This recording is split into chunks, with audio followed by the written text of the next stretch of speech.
Hello，大家好，我係 Johnny。發票融資同埋呢個現金循環貸款個優劣喺邊度呢？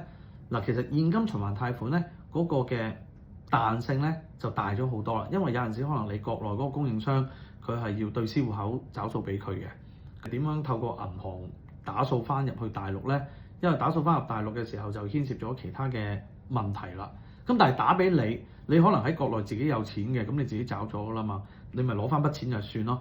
咁你就嗰個彈性咧就會大咗好多啦。又或者嗰個單其實你已經找咗數俾佢啦嚇，咁但係你嗰陣時咧你就唔等錢使，咁啊唔問銀行攞呢個額度咯。但係你突然間有需要用啦，咁但係當然有個期限啦，可能1個半月嘅時間內啦，你可以攞翻呢張單咧，就去俾銀行度去做融資，咁我俾翻錢你。今集分享係咁多先，拜拜。